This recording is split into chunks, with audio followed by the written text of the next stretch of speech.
Mame fa na se ma PENDREAM TV. PENDREAM TV de o se dem yopo. Efefo nyina agye so na me ba wo nkyɛn anɔpa yi a ye baba beji mmere mu adehia. Ye be office of the special prosecutor. Ahade ene ye no di ho nkoma kopem se ba ye matemi dupen so wokɔ ye wankasa unua kisia jabe so ba ye ene baabi a ya ba beduro. There has been attempts ebi no the petition koma mampani wo mo si o there bi yentimi establish prima facie case say yenyi office ni free wo ye de kode ba de kode de ba eno ya nto anka anso so anso yakwati a ye se obi di application bi court bi na wodi kodu court wo no court na ruli che kwa na mi hu se eye co-warranto application na court na ruli say OSP will need to me to prosecute na without recourse to the Attorney General. Na bini mwa to Article 88 no the back clause 2, 3 and 4 no they be called to Office of the Special Prosecutor section 44 no the best support to Article 88 no the SCA asiane say besati bibi kwa say order no say case bi e wona bam bia no once some fan koma age one so mu and the Daily Graphic here was it OSP unfazed by power to prosecute ruling. Now one also say there be maybe anywhere a Christian sense onye me wada my legal education the SCA na ni so ne saying yo bra kwame once again me that was it eda we chief for nyina so ase na bra kwame okay 101.7 we say them no ka say o man penie so onko Congo DRC for the investiture of President Denis Sassou Nguesso another 5 years intina say onko hona onko ka sa jumadie no before then bra kwame enwa nyame ye o man penie John Dramani Mahama adom man call Dodowa call launch the free primary health care program. That obibe disassi ona free primary health no I say yesterday sebi obi anim Saga National Health Insurance uni card that's the NHIS card me access it. This time around with the primary health care system no the most beautiful part is say Fabio, the Ohiane Ghana card. I see this way. Bakwame. I said this way, the Ohiane is your share. The Ohiane is your share. President Mahama, primary health care, no, it is said this way, the Ohiane Ghana card. Into Unya Crow Ghana card, which me access cheap compound services. Basic primary health care no yet me the mouth. In fact, and President Mahama launching a program. But when for free and for free, the Ohiane Ghana card. I to say this way. The Ohiane is your share. The Ohiane is your share. But this time around, the Ohiane Ghana card. Bra, intino Sebio on for Kwame despite in this way at the buyer and yensa. Sanity. Ena onyankopon so ya dom ema Kwame Dramani Mahama so the free primary health care NCI day ediaba. It's very simple. Ukra Ghana card which may have access to the free, primary health care. Into a dear President Mahama ediba sa basic primary health care said you timemufo ehiano ometimi enwa yame eyadom ema nitimi ekolanche sa program no ewododowa. In fact, WHO, World Health Organization, allowed the particular launch of that program. Say yame adoma, it will be a great game changer in terms of primary health care delivery in the country. Brakwa maka we na awie no unim say menewo starting from 2017 you didn't come ever this office of special prosecutor. And answer na beba no enwa meti oni manyamfo kwesi akwase. Sa free healthcare na ye kan ho asem sisi a. E ade o dada na we no e fans because mo de keke. Never he. Okay, FM 101.7. Sebi. Yeah, no, AFA no aka. Aha. AFA no aka. At least we be an Nanado Danko Kufado, yes, so by agenda 111. 8 years do your went me back. A progress. President Mahama take you over. Also, a big man. That's how we develop a nation. Into many opinion, Pesiapa, minimum say, oh, yeah, politics there, but Bibiano, I enter was here. Minimum say, Yen more Akimoda, and Breno Bar, they will be great beneficiary of this primary health care. And also, Sebio, a better MP expenses. Set to my move for MP fee, MP Maeska, near Fankoto, and the uncle check here blood pressure, Yanko Weno. A better or pressure non so, Akra. Into many a penny, Kwesiapa, baby, I will be a Michel, Bekahu, Minian so, Protozua, baby, or Moonina, Omumba, that are the Kama, Minian so, Collins, Adumako, baby, will be a Omombra near Kahu or Sahine Radio Avenue Marking. Come, let's Giorgio. Let's look at the best way to make this thing work. Minya, honorable, are you a free ranking health?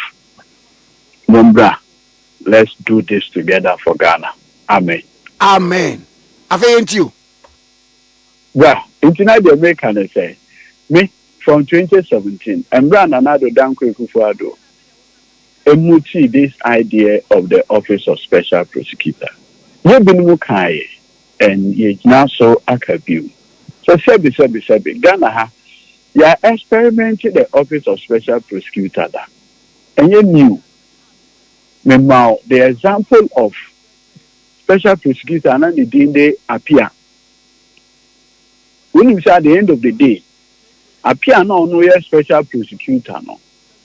Sebi. We ended up prosecuting him for corruption.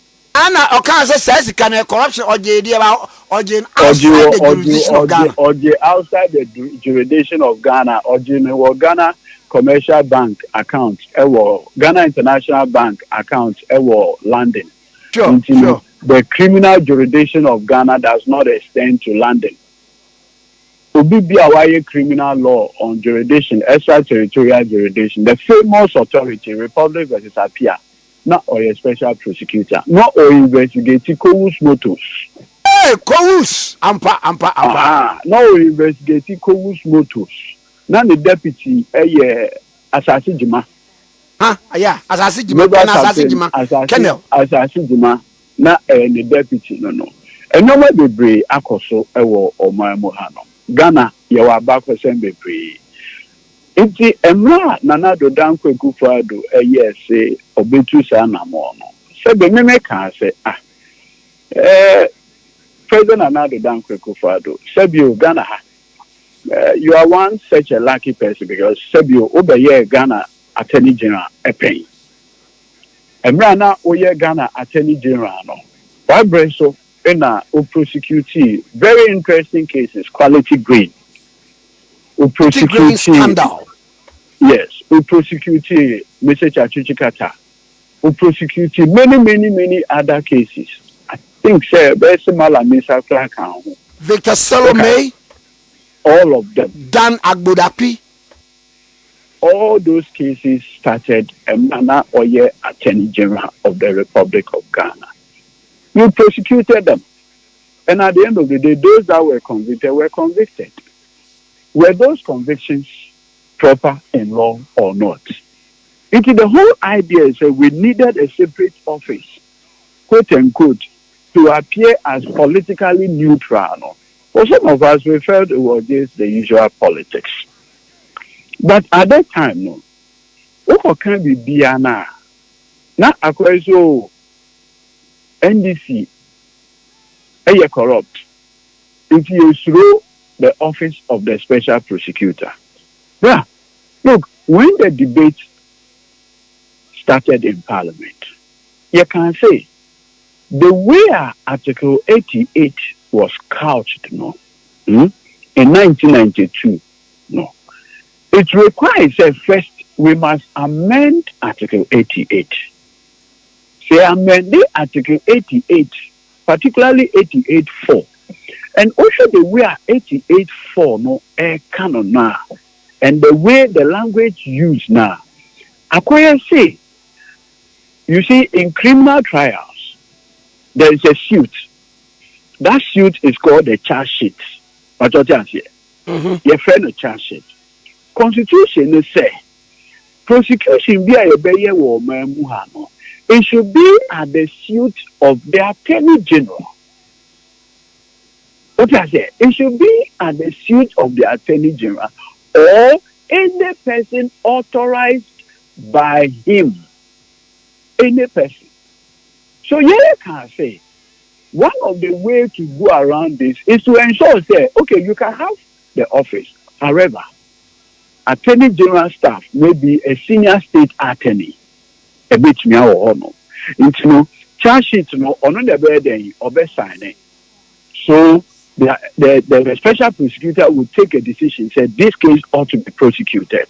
Then the state attorney there will do the one signing, so that you have a beautiful way of circumventing that constitutional provision. You can say way now, but at that time, no. Provision of the it was modeled as entrenched provision. And this is so slow. But that provision of Article 88, you know, and yet entrenched one. But what say? Article 88, you know, provision, no, and yet entrenched one. Completely. And that is why we suggested, say, the beautiful way to do it is to first amend that provision. And also, say, constitution, look at the word used there. Or say, shall be at the rate or suit of the Attorney General. And now, there is a case law to that. Say, a shall no can be permissible. And it is mandatory. Please. In fact, it is may that can be construed to be mandatory. But as for shall is shall. Shall is shall. That's all. And yet permissible language. Debbie. And yet permissible. Mandatory. And you see, the drafter knows when to use may and when to use shall. Here. This is not one of the instances where you want to read meaning. The word is clear. So right from the beginning, you can say, look, the panacea for fighting corruption in this country, no. Look, I have seen 1954 letters at J.B. Dankwa, Ekoma, Osajifo, Dr. Kwame Nkrumah, complaining about corruption. 1954 letters. Dr. J.B. Dankwa, Ekoma, Osajifo, complaining. Different letters that were written by J.B. Dankwa, complaining about corruption in cocoa purchases, cocoa clerks, and all of those things. Asamo. Yes. So, look, I've always maintained that, look, conversation on corruption in Ghana is as old as the Republic.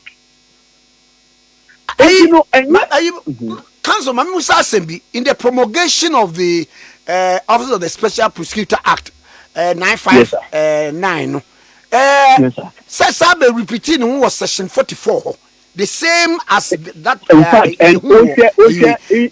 premise of the Constitution, every Special Prosecutors Act, no. Sabe kan saade no ho na adanti obia ne atena wa ma oye ebe bibi in the year 2009 Emra President Mills ebe president no now office bi o ha ye friend the serious fraud office sure it just for your investigation be I think say efa onunya for ya osafumafo nti the lawyer go for the board adami echo court echo challenge and yes sir Macmillan issue ni no in Sembri stadium construction. We sat upon the Minister for Youth and Sport, and I'm saying into almost starting investigation. And I'm the lawyer call say company Emma SFO and investigating. Now offenses are SFO HME investigating. It does not include the Omukasa or Safuma for Iron into Omoko court. But no trial, no. President Mills immediately dissolve SFO in order turning it into the Economic and Organized Crime Office, YOCO. It was SFO in almost turning into way. Because of that legal challenge to the powers of the SFO, no. Almost said that expanding the powers of YOCO to cure the mischief anticipated in that matter relative to SFO. What is it? It's Ekobasano. Dedi kama mamena PENDREAM TV ase. Na so far so good. Say open online portal e wo Ghana. Nipa share, nipa follow, nipa comment here. To my best of knowledge, without any biases, PENDREAM TV.